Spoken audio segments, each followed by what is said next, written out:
ಯಾಕೆ ಬೇರೆ ಸಮಾಜದ್ರು ವೈದ್ಯರು ಯಾಕೆ ಕರೆಸೋದ್ರೆ ಅವ್ರು ಭಾಳಷ್ಟು ಅನುಭವ ಇದೆ. ಯಾಕೆ ಭಾಳಷ್ಟು ನಿರಂತರ ಹೋರಾಟ ಮಾಡ್ಬೋದು. ಅವ್ರು ಕರೆಸಿ ನಾವು ಯಾಕಂದ್ರೆ ರಾಯಚೂರದಲ್ಲಿ ಸರಿಯಾಗಿ ನಾವು ಜನರಿಗೆ ನಾವು ತಿಳಿ ಹಾಕೋದಿಲ್ಲ. ಯಾಕಂದ್ರೆ ಅವರು 1940ರಿಂದ ಸ್ವತಂತ್ರ ಪೂರ್ವದಿಂದ ಈಗಿನವರೆಗೆ ಆ ಹೋಗೋ ಬಗ್ಗೆ ಅವ್ರು ಚರ್ಚೆ ಮಾಡಿಕೊಂಡು ಪ್ರತಿಯೊಂದು ಹಂತದಲ್ಲೇ ಪರಿಚಯ ಇದೆ. ಅದಕ್ಕೆ ನಾವು ಕರ್ಕೊಂಡ್ಬಂದು ಪ್ರಾಸ್ತಾವಿಕ ಭಾಷೆ ಮಾಡಿ ನಮ್ಮ ಜನಾಂಗಕ್ಕೆ ಏನೇನು ಅನ್ಯಾಯ ಮಾಡಿದಾರಪ್ಪ, ಹೆಂಗೆ ಮಾಡ್ತಾರೆ, ನಾಟಕ ಸರ್ಕಾರ ಹೆಂಗೆ ಮಾಡ್ತಾರೆ, ಕೋರ್ಟಲ್ಲಿ ಹೆಂಗೆ ವಾದನೆ ಮಾಡ್ತಾರೆ ಅನ್ನುವಂಥ ಒಂದೆಲ್ಲ ಯಾಕೆ 2015ರಲ್ಲಿ ಹೇಗೆ ಸ್ಟೇ ಕೊಟ್ಟರು, ಆಮೇಲೆ 2017 ಮತ್ತು ಜನರಿಗೆ ಕಾಂಗ್ರೆಸ್ಸಿನ ಒಬ್ಬ ಪ್ರಮುಖ ನಾಯಕರು 9th ಶೆಡ್ಯೂಲ್ ಬಗ್ಗೆ ರಾಂಗ್ ರಿಪ್ರೆಸ್ ಮಾಡ್ತಾರೆ. 9th ಶೆಡ್ಯೂಲ್ ಮಾಡೋದು ಕೇಂದ್ರದಲ್ಲಿ ಮೋದಿ ಸರ್ಕಾರದಲ್ಲಿ ಮಾಡ್ತಾರೆ ತಪ್ಪು. ಯಾಕೆ 9th ಶೆಡ್ಯೂಲು ನಮ್ಮ ಮೀಸಲಾತಿಗೆ ಒಳಪಡೋದಿಲ್ಲ, ಅದು ಕೋರ್ಟ್ನಲ್ಲಿ ಚೊಲೆ ಮಾಡ್ತಾರೆ. ಅದಕ್ಕೆ 9th ಶೆಡ್ಯೂಲ್ಗೆ ಬಗ್ಗೆ ತನಿಖೆ ಶುರು ಮಾಡಿರಿ. ಮತ್ತೊಂದು 9th ಶೆಡ್ಯೂಲು ಈ ಮೀಸಲಾತಿ ಸಂಬಂಧ ಇಲ್ಲ. ನಾವು ಅದು ಬರೀ ದೇಶದ ಘಟ್ಟಾಂತರಿಸಿದ್ರೆ ಮಾತ್ರ 9th ಶೆಡ್ಯೂಲ್ ಬರ್ತೈತೆ. ಅದಕ್ಕೆ 9th ಶೆಡ್ಯೂಲಲ್ಲಿ ಮೀಸಲಾತಿ ಒಳಪಡೋದಿಲ್ಲ. ಮತ್ತು ನೀವೆಲ್ಲ ಪ್ರಮುಖ ನಾಯಕರು ಎಲ್ಲರೂ ಈ ಕಾಂಗ್ರೆಸ್ಸಿನ ನಾಯಕರು ರಾಜ್ಯ ಜನರು ತಪ್ಪು ಮಾಹಿತಿ ಕೊಡಿದ್ರೆ ಅದನ್ನು ತಪ್ಪು ಹಂತದಲ್ಲಿ 9th ಶೆಡ್ಯೂಲ್ ಸಂಬಂಧ ಇರುತ್ತೋ ತಮ್ಮ ಹೇಳಬೇಕು ನಾವು. ಯಾಕಂದ್ರೆ ಭಾಳ ಎಲ್ಲ ಕರ್ಕೊಂಡು ನಾವು ಹೇಳಿದ್ದೇವೆ 9th ಶೆಡ್ಯೂಲ್ ಒಳಪಡೋದಿಲ್ಲ. ಮೀಸಲಾತಿ ನಮಗೆ ರಾಜ್ಯ ಸರ್ಕಾರ ಯಾಕಂದ್ರೆ ಸುಪ್ರೀಂ ಕೋರ್ಟ್ ನಿರ್ದೇಶ ಕೊಟ್ಟಿದೆ, ನೀವು ಮೀಸಲಾತಿ ನಿಮ್ಮ ರಾಜ್ಯದಲ್ಲಿ 50 ಮೀರಿದಂತೆ ಮಾಡ್ಕೊಂಡಾರ. 50 ಯಾಕೆ ಮೀರಿದಂತ ಕೋರ್ಟಿಗೆ ಹೇಳ್ತಾ ಇರೋದು. 50% ಮೇಲೆ ಯಾಕೆ ಹೋಗಿದ್ವಿ, ಏನು ತಪ್ಪು ಮಾಡಿದ್ವಿ, ಯಾರೋ ಸುಳ್ಳು ಬಂದು ಒಪ್ಕೊಂಡಾರ ಇಲ್ಲ ಮೀಸಲಾತಿ. ಆ ಮೀಸಲಾತಿ ಹೆಚ್ಚಾಗಿ 50 ಮೀನುಗಳಾದ್ರೆ ಅದನ್ನು ರಾಜ್ಯ ಸರ್ಕಾರ ಅವ್ರು ತಿಳಿಸೋರು, ಅದನ್ನು ತಿಳಿಸ್ಬೇಕು. ಮತ್ತು ಮುಂದಿನ ಒಂದು ಇಚ್ಛೆ ಮಾಡಿ ಈಗ ನಾವು ಸ್ವಲ್ಪ ಬೇರೆ ವಿದ್ಯಾರ್ಥಿ ಕೊಟ್ಟು ಮುಖಾಂತರ ಒಬ್ಬರು ವಕೀಲ ಕೊಟ್ಟು ನಾವು ಸ್ವತಃ ಹೈಕೋರ್ಟ್ನಲ್ಲಿ ಹಾಜರಾಗಿ ನಮ್ಮ ಹೋರಾಟ ನಮ್ಮ ಏನಿದ್ರೆ ವಿಷಯದ ಪ್ರಸ್ತಾವ ಹೈಕೋರ್ಟ್ಗೆ ಚೆನ್ನಾಗಿ ತಿಳಿಸ್ತೇವೆ. ಆದಷ್ಟು ಬೇಗ ವೆಕೆಟ್ ಮಾಡಲಿಕ್ಕೆ ನಾವು ಪ್ರಯತ್ನ ಮಾಡ್ತೇವೆ. ಎಲ್ಲ ಈ ಹೋರಾಟ ಈಗ ಭಾಳ ಚೆನ್ನಾಗಿ ಹೊಂದಿದೆ. ಯಾಕಂದ್ರೆ ನಾವು ಅಪ್ಪಣ್ಣವರು ಬೇರೆ ಬೇರೆ ಜನ ರಾಜಕೀಯ ಭಾಷೆ ಮಾಡೋರು, ನಾವು ರಾಜಕೀಯ ಭಾಷೆ ಮಾಡೋದು ಬೇಡ. ಈ ಸಂದರ್ಭ ಅಲ್ಲ.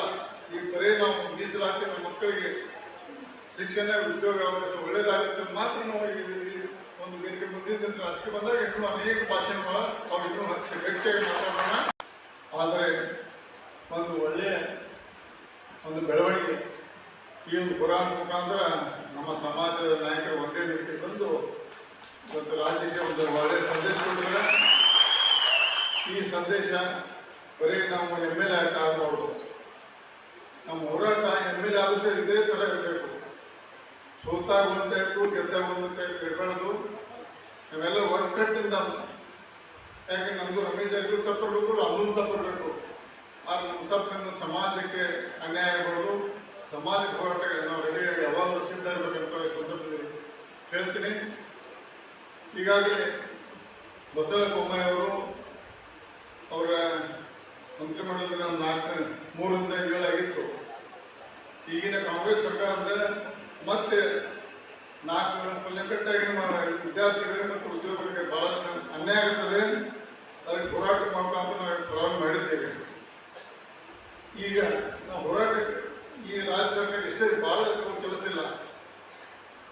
ಯಾರೋ ಒಬ್ಬರು ಸಣ್ಣ ಹೈಕೋರ್ಟ್ನಲ್ಲಿ ಅರ್ಜಿ ಹಾಕಿ ಸ್ಟೇ ತಂದು ಕೂತ್ಬಿಟ್ಟಾರೆ. ಅದರ ಸ್ಟೇ ತರಲಿಕ್ಕೆ ಭಾಳಷ್ಟು ಹಿಂದೆ ಭಾಳ ಜನ ಅದಾರೆ.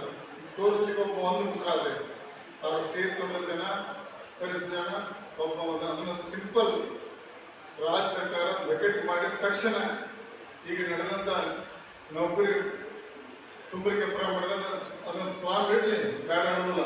ಯಾಕೆ ಆ ಮಕ್ಕಳಿಗೆ ಉದ್ಯೋಗ ಸಿಗಬೇಕು, ಬೇರೆ ಜಾತ್ರೆ ಸಿಗಬೇಕು. ಆದರೆ ಕಂಡಿಗಿಟ್ಟು ನಮ್ಮ ಸಮಾಜಕ್ಕೆ ಮುಂದೆ 4 ಬರುವಂಥ ರಿಸರ್ವ್ ನೌಕರಿ ತುಂಬಿಕೊಳ್ಬೇಕು. ನಾವು ಈ ವೇದಿಕೆ ಆಗ್ರಹ ಮಾಡ್ತೇವೆ. ಈ ಸಮಾಜದ ಮುಖಾಂತರ ಬರುವ ಹೋಗುವ ಬಗ್ಗೆ ಚರ್ಚಿಸಿ ನಮ್ಮ ಎಲ್ಲ ಮಾಜಿ ಶಾಸಕರು, ಹರಿ ಶಾಸಕರು, ನಮ್ಮ ಬರೀ ಸಮಾಜದ ಗೌರವಾನ್ವಿತ ನಾಯಕರ ಜೊತೆ ಚರ್ಚಿಸಿ ನಾವು ಬೀದರ್ ನಡೆದು ಚಾಮರಾಜನಗರವರೆಗೆ ನಾವು ಹೋರಾಟ ಮುಂದುವರಿಸ್ತೇವೆ. ಬರೀ ಪ್ರತಿ ಹಂತದಲ್ಲಿ ನಮ್ಮ ಸಮಾಜಕ್ಕೆ ಅನ್ಯಾಯ ಆದಾಗ ನಾವು ಹೋರಾಟ ಮಾಡಲಿಕ್ಕೆ ನಾವು ಸ್ವತಃ ಸಿದ್ಧದ್ದೇವೆ. ಮತ್ತು ಹೇಳು ಸತೀಶ್ ಜಾರಕಿಹೊಳಿ ಬಗ್ಗೆ ಹೇಳು ಅವ್ನ ಅಧ್ಯಕ್ಷ ಇಲ್ಲದೆ ಒಳ್ಳೆಯದಾಗಿದೆ. ಯಾಕಪ್ಪ ಅಂದರೆ 28 ನಾವು ಬರೋದು ಯಾಕಂದ್ರೆ ಅಕಸ್ಮಾತ್ ಆ ಅಧ್ಯಕ್ಷ ಇದ್ರೆ ಇಡೀ ನಮ್ಮ ಸಮಾಜ ಕಟ್ಟರು ನೋಡಪ್ಪ ಎಲ್ಲ ಲಿಂಗಾಯತರಿದ್ದಾರೆ, ವಕೀಲರಿದ್ದಾರೆ, ಕುರುಬರಾಗಿದ್ದಾರೆ. ನಮ್ಮ ಸಮಾಜದ ಕಾಂಗ್ರೆಸ್ ಹೊತ್ತಾಗ ನಾಯಕ ಸಮಾಜ ಇಟ್ಬಿಟ್ಟು ಸೋತು ಅಂತ ನಮ್ಮ ಮೇಲೆ ಅಪವಾದ ಸಿಗಲಿ ದೇವ್ರು ಒಳ್ಳೆಯದಾಗಿದೆ. ಯಾಕಂದ್ರೆ ಚಿಕ್ಕದ ಅವಾಗ ಇದ್ರಿಗೆ ನಾವು ಬಂದಿದ್ದು ಯಾಕೆ ಅದು ಯಾಕೆ ಹೇಳಪ್ಪ ಅಂದ್ರೆ ನಾವು ನಮ್ಮ ತಪ್ಪಲೆ ಇವತ್ತು ಬಿಜೆಪಿ ಸರ್ಕಾರ ತಪ್ಪಲೆ ಇವತ್ತು ಕಾಂಗ್ರೆಸ್ ಸರ್ಕಾರ ಅಧಿಕಾರ ಮಾಡ್ತದೆ. ನಾವು ಅಧಿಕಾರದ ಕರೆಕ್ಟ್ ಆಗಿ ಎಲ್ಲರೂ ವಿಶ್ವಾಸ ತಂದು ಎಲ್ಲ ಸಮಾಜ ವಿಶ್ವಾಸ ತಗೊಂಡ್ರೆ ಇವತ್ತು ನಾವು ಸೋಲ್ತಿರಕ್ಕಿಲ್ಲ. ಯಾಕೆ ಒಂದೇ ಗೆಲ್ಲಿ ಮಟ್ಟ ಎಲ್ಲ ಬೇಕು ಯಾಕಂದ್ರೆ ಒಂದೇ ಸಂದಾಗಿ ರಾಜಕೀಯ ಮಾಡ್ತಾರೆ. ಅದನ್ನ ನಾವು ಹೋರಾಟ ಮಾಡ್ಬೇಕಂದ್ರೆ ನಾವು ಗಟ್ಟಿಯಾಗಿ ಮಾಡಬೇಕು. ನಾವು ಬರೀ ನಾವು MLA ಈಗ ಹೇಳಿದಾರೆ ಅದು ಹೇಳಿಲ್ಲ, ಮಂತ್ರಿ MLA ಯಾರು ಕೊಡ್ಬೇಕು ನಂಗೆ ಸೋತ ಕೂಡಿದ್ರೆಲ್ಲ ನಾವು ಇದನ್ನೇ ಮುಂದುವರಿಸ್ಬೇಕು. ನಾವು ಯಾಕಪ್ಪ ಅಂದ್ರೆ ಒಂದು ಗಟ್ಟಿ ಒಕ್ಕಟ್ಟಿದ್ರೆ ಮಾತ್ರ ಹೆದರ್ತಾರೆ. ಯಾಕೆ ವಿಶೇಷವಾಗಿ ವಾಲ್ಮೀಕಿ ಸಮಾಜ ಹೋರಾಟಕ್ಕೆ ಭಾಳ ಹೆದರ್ತಾರೆ ಜನ.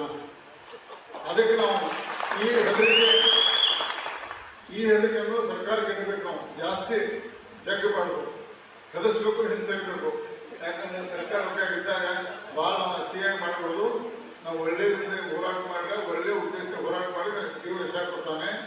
ಮತ್ತು ಮುಂದಿನ ದಿನದಲ್ಲಿ ನಮ್ಮ ರಾಜ್ಯದ ನಾಯಕರು ಈಗ ಉದಾಹರಣೆ ವಾದಿರಾಜ್ ಅವರು ನಾವು ಕರೆಸಿದವರು.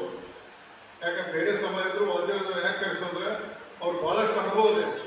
ಯಾಕಂದ್ರೆ ಭಾಳಷ್ಟು ನಿರಂತರ ಹೋರಾಟ ಮಾಡ್ಬೋದು. ಅವ್ರು ಕರೆಸಿ ನಾವು ಯಾಕಂದ್ರೆ ರಾಯಚೂರದಲ್ಲಿ ಸರಿಯಾಗಿ ನಾವು ಜನರಿಗೆ ನಾವು ತಿಳಿ ಹಾಕೋದಿಲ್ಲ. ಯಾಕಂದ್ರೆ ಅವರು 1940ರಿಂದ ಸ್ವತಂತ್ರ ಪೂರ್ವದಿಂದ ಈಗಿನವರೆಗೆ ಆ ಹೋಗೋ ಬಗ್ಗೆ ಅವ್ರು ಚರ್ಚೆ ಮಾಡಿಕೊಂಡು ಪ್ರತಿಯೊಂದು ಹಂತದಲ್ಲೇ ಪರಿಚಯ. ಅದಕ್ಕೆ ನಾವು ಕರ್ಕೊಂಡ್ಬಂದು ಪ್ರಾಸ್ತಾವಿಕ ಭಾಷೆ ಮಾಡಿ ನಮ್ಮ ಜನಾಂಗಕ್ಕೆ ಏನೇನು ಅನ್ಯಾಯ ಮಾಡಿದಾರಪ್ಪ, ಹೆಂಗೆ ಊಟ ಮಾಡ್ತಾರೆ, ನಾಟಕ ಸರ್ಕಾರದ ಹೆಂಗೆ ಮಾಡ್ತಾರೆ, ಕೋರ್ಟಲ್ಲಿ ಹೆಂಗೆ ಪಾಲನೆ ಮಾಡ್ತಾರೆ ಅನ್ನುವಂಥ ಒಂದೆಲ್ಲ ಯಾಕೆ 2015ರಲ್ಲಿ ಹೇಗೆ ಸ್ಟೇ ಕೊಟ್ಟರು, ಆಮೇಲೆ 2017 ಮತ್ತು ಜನರಿಗೆ ಕಾಂಗ್ರೆಸ್ಸಿನ ಒಬ್ಬ ಪ್ರಮುಖ ನಾಯಕರು 9th ಶೆಡ್ಯೂಲ್ ಬಗ್ಗೆ ರಾಂಗ್ ರಿಪ್ರೆಸ್ ಮಾಡ್ತಾರೆ. 9th ಶೆಡ್ಯೂಲ್ ಮಾಡೋದು ಕೇಂದ್ರದಲ್ಲಿ ಮೋದಿ ಸರ್ಕಾರವೇ ಮಾಡ್ತಾರೆ ತಪ್ಪು.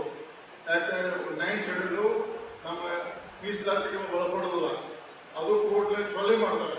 ಅದಕ್ಕೆ 9th ಶೆಡ್ಯೂಲ್ಗೆ ಬಗ್ಗೆ ತನಿಖೆ ಶುರು ಮಾಡ್ರಿ. ಪ್ರತಿಯೊಂದು 9th ಶೆಡ್ಯೂಲು ಈ ಮೀಸಲಾತಿ ಸಂಬಂಧ ಇಲ್ಲ. ನಾವು ಅದು ಬರೀ ದೇಶದ ಘಟ್ಟಾಂತರಿಸಿದ್ರೆ ಮಾತ್ರ 9th ಶೆಡ್ಯೂಲ್ ಬರ್ತೈತೆ. ಅದಕ್ಕೆ 9th ಶೆಡ್ಯೂಲಲ್ಲಿ ಮೀಸಲಾತಿ ಒಳಪಡುವುದಿಲ್ಲ. ಮತ್ತು ನೀವೆಲ್ಲ ಪ್ರಮುಖ ನಾಯಕರು ಎಲ್ಲ ಈ ಕಾಂಗ್ರೆಸ್ಸಿನ ನಾಯಕರು ರಾಜ್ಯದ ಜನರು ತಪ್ಪು ಮಾಹಿತಿ ಕೊಡಿದ್ರೆ ಅದನ್ನು ತಪ್ಪು ಹಂತದಲ್ಲಿ 9th ಶೆಡ್ಯೂಲ್ ಸಂಬಂಧ ಇರುತ್ತೆ ತಮ್ಮ ಹೇಳಬೇಕು ನಾವು. ಯಾಕಂದ್ರೆ ಭಾಳ ಎಲ್ಲ ಕರ್ಕೊಂಡು ನಾವು ಹೇಳಿದ್ದೇವೆ 9th ಶೆಡ್ಯೂಲ್ ಒಳಪಡೋದಿಲ್ಲ. ಮೀಸಲಾತಿ ನಮಗೆ ರಾಜ್ಯ ಸರ್ಕಾರ ಯಾಕಂದ್ರೆ ಸುಪ್ರೀಂ ಕೋರ್ಟ್ ನಿರ್ದೇಶ ಕೊಟ್ಟಿದೆ, ನೀವು ಮೀಸಲಾತಿ ನಿಮ್ಮ ರಾಜ್ಯದಲ್ಲಿ 50 ಮೀರಿದಂತೆ ಮಾಡ್ಕೊಂಡಾರ. 50 ಯಾಕೆ ಮೀರಿದಂತ ಕೋರ್ಟಿಗೆ ಹೇಳ್ತಾ ಇರೋದು. 50% ಮೇಲೆ ಯಾಕೆ ಹೋಗಿದ್ವಿ, ಏನು ತಪ್ಪು ಮಾಡಿದ್ವಿ, ಯಾರೋ ಸುಳ್ಳು ಬಂದು ಒಪ್ಕೊಂಡಾರಲ್ಲ ಮೀಸಲಾತಿ. ಆ ಮೀಸಲಾತಿ ಹೆಚ್ಚಾಗಿ 50 ಮೀನುಗಳಾದ್ರೆ ಅದನ್ನ ರಾಜ್ಯ ಸರ್ಕಾರ ಅವ್ರು ತಿಳಿಸೋರು, ಅದನ್ನು ತಿಳಿಸಬೇಕು. ಮತ್ತು ಮುಂದಿನ ಒಂದು ಇಚ್ಛೆ ಮಾಡಿ ಈಗ ನಾವು ಸ್ವಲ್ಪ ಬೇರೆ ವಿದ್ಯಾರ್ಥಿ ಕೊಟ್ಟು ಮುಖಾಂತರ ಒಬ್ಬರು ವಕೀಲ ಕೊಟ್ಟು ನಾವು ಸ್ವತಃ ಹೈಕೋರ್ಟ್ನಲ್ಲಿ ಹಾಜರಾಗಿ ನಮ್ಮ ಹೋರಾಟ ನಮ್ಮ ಏನಿದ್ರೆ ವಿಷಯದ ಪ್ರಸ್ತಾವ ಹೈಕೋರ್ಟ್ಗೆ ಚೆನ್ನಾಗಿ ತಿಳಿಸ್ತೇವೆ. ಆದಷ್ಟು ಬೇಗ ವಿಕೆಟ್ ಮಾಡಲಿಕ್ಕೆ ನಾವು ಪ್ರಯತ್ನ ಮಾಡ್ತೇವೆ.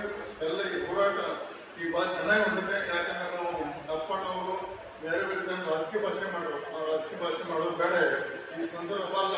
ಈಗ ಬರೀ ನಾವು ಮೀಸಲಾತಿ ನಮ್ಮ ಮಕ್ಕಳಿಗೆ ಶಿಕ್ಷಣ ಉದ್ಯೋಗ ಅವಕಾಶ ಒಳ್ಳೇದಾಗುತ್ತೆ ಮಾತ್ರ ನಾವು ಈ ಒಂದು ವೇದಿಕೆ ಮುಂದಿನ ರಾಜಕೀಯ ಬಂದಾಗ ಇನ್ನೂ ಅನೇಕ ಭಾಷೆಗಳ ಅವ್ರು ಇನ್ನೂ ಗಟ್ಟಿಯಾಗಿ ಮಾತಾಡೋಣ.